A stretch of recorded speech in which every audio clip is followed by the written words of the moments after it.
बीते दिनों की याद थी जिनमें मैं वो तराने भूल चुका। आज नई मंजिल है मेरी, कल के ठिकाने भूल चुका। नौ दिल न सनम, नौ दीन धर्म, अब दूर हूँ सारे गुनाहों से। आज पुरानी राहों से कोई मुझे आवाज न दे। दर्द में डूबे गीत न दे, गम का सिसकता साज न दे। आज पुरानी राहों से कोई मुझे आवाज न दे। नमस्कार मित्रों, मैं गौतम सिंह बिष्ट उत्तराखंड से आपसे मुखातिब हूँ। मित्रों, कोरोना काल भी एक यादगार काल हमारे जीवन का रहेगा। इस काल में हमने लॉकडाउन में ऐसे ऐसे क्षण बिताए जिनको बाद में आपको यादगार को देख करके आपको हंसी आएगी। आप अपनी हंसी को रोक नहीं पाओगे कि कैसे कैसे क्षण आपने लॉकडाउन के दिनों में बिताए थे, क्या क्या हुनर आपने समेटा था, क्या क्या जीवन की यादगारें आपने रखी थी। Corona cut, corona dresses, corona के आने वाले काम और बहुत सारे ऐसे ही बहुत सारे काम।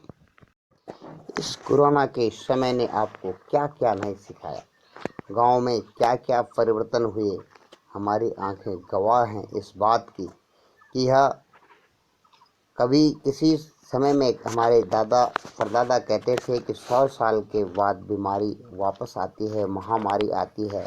कहते हैं सोशल मीडिया पे, जैसे आपने देखा होगा कि 1620 में ऐसी कोई आपदा आई थी। हम तो उस टाइम पे मौजूद थे नहीं, लेकिन जो इतिहास बताता है 1720, 1820, 1920 और अब ये 2020 में आपके सामने जो ये महामारी के रूप में आया है।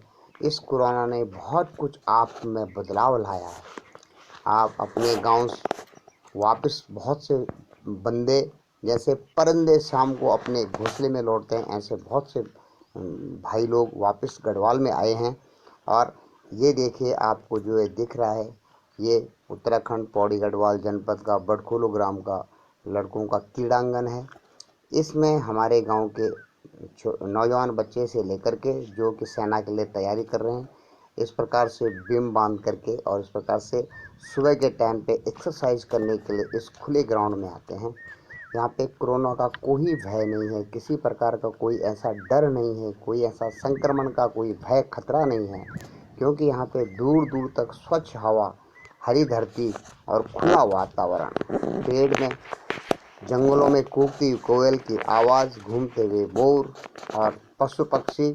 इसी वातावरण में हमारे गांव के बच्चे लोग मेहनत करते हैं। मेहनत करके भारतीय सेना में शामिल होने के लिए, अपने भविष्य को तराशने के लिए। देखो यहाँ पे से जो लोग बड़खुलू ग्राम के हैं वो जानते हैं, इसे ख्यात के नाम से जाना जाता है। पहले यहाँ पे दलहनी खेती होती थी, लेकिन अब इसको बच्चे क्रीड़ांगन के रूप में इसको इस्तेमाल करते हैं। यहाँ से बच्चों ने जाने के लिए नीचे जो आपको तलहटी में नदी के पास में दिख रहा है, यहाँ से नीचे के लिए वो हमारे यहाँ के खेत हैं, जहाँ पर हमारी कृषि की जाती थी। ऐसे ऐसे 2-2.5 किलोमीटर के स्क्वायर में अगर गोला खींचा जाए 3-4 किलोमीटर का, तो उसके स्क्वायर में ऐसे ऐसे 2 बड़े बड़े फील्ड हैं जहाँ पर कि धान की रुपाई की खेती होती है। और इस खेत में जाने के लिए बच्चों ने, क्योंकि इनको यहाँ से काम के लिए नीचे जाना पड़ता है, तो इन्होंने यहीं से एक रास्ता बनाया। यहाँ पे 2 आम के बगीचे हैं, एक मैला भस्का जिसे बोलते हैं, जो मैं अभी जिस रास्ते से मैं गुजर रहा हूँ वो मैला भस्करे का रास्ता है। और इसी रास्ते से होते हुए आप नीचे वाले भस्करे जहाँ पर पानी है उसमें जाते हैं, और वहाँ जा कर के आप जैसे आप नीचे वाले भस्करे में पहुँचते हैं, नीचे वाले आम के बगीचे में पहुँचते हैं, तो वहाँ से गाँव के खेत लग जाते हैं।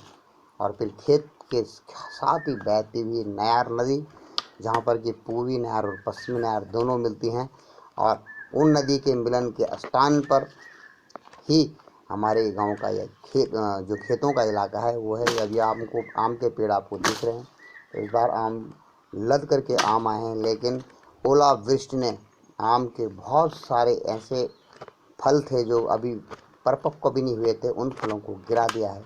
काफ़ी नुकसान हुआ है आम की फसल को। लेकिन फिर भी जो लोग इस गांव से ताल्लुक़ रखते हैं वो देख रहे होंगे, उनको ये शिकायत रहती थी कि वो आम खाने के लिए आम के बगीचे में नहीं जा पाते, क्योंकि चारों तरफ से जंगल होने के कारण इस जगह पर पहुंचना आसान नहीं था और आम ऐसे ही रह जाते थे। बहुत कम लोग आजकल मेहनत करना चाहते हैं और यहाँ नहीं पहुंच पाते थे। अभी ये देखो, मैं अभी अब पहुंच चुका हूँ नीचे, पहला बस्तर जिसे बोलते हैं, नीचे वाला आम का बगीचा, जहाँ पर कि दादाजी ने कभी पानी के लिए टैंक बनाया था। यहीं पर 24 घंटे चलने वाला पानी, बिल्कुल ठंडा पानी, शीतल जल के यहाँ पे मिनरल वाटर जैसे पानी गिरता रहता है। और यहाँ से आप जब नीचे की तरफ चलेंगे तो आपको ये जो पेड़ का ये टुंड दिख रहा है, किसी ज़माने में हरा भरा पेड़ हुआ करता था, काला आम बोलते थे इसको। ये बहुत, जब इसके अंदर इतना गुदा होता था इस आम के अंदर। और ये आम को जो दिख रहा है, ये बड़े बड़े दानों वाला आम है। ये भी अभी आया है, लेकिन बस जो ओले गिरे थे, ओले में इनको काफ़ी नुकसान हुआ है। और अब यहाँ से इस बगीचे को क्रॉस करने के बाद आप सीधा पहुँच जाते हैं खेती वाले इलाके में। और ये जो अब मैं तारवाड़ के पास में पहुँच चुका हूँ। यहाँ पे तारबाड़ लगी हुई है और ये बंद कर दी जाती है। वैसे इसके गेट हैं, 2 बड़े बड़े गेट हैं खेतों के। इन खेतों से अभी ये जो आपको इलाका दिख रहा है, ये खेती वाला इलाका है। खूब लंबे चौड़े खेत और एकदम बिल्कुल तरासे गए। देखो, आपको दिख रहा है कि खेत में सवाई चल रही है। ये कहें कि धान की रुपाई के लिए खेत तैयार किए जा रहे हैं। और खूब लंबे चौड़े ग्राउंडों में कुछ ट्रैक्टर से और कुछ बैलों के द्वारा इस टाइम पर खेती को सरंजाम दिया जा रहा है या उसके काम को किया जा रहा है। नमस्कार मित्रों, आज के लिए इतना ही। फिर आपको बाद में मुलाकात होगी। बहुत बहुत धन्यवाद।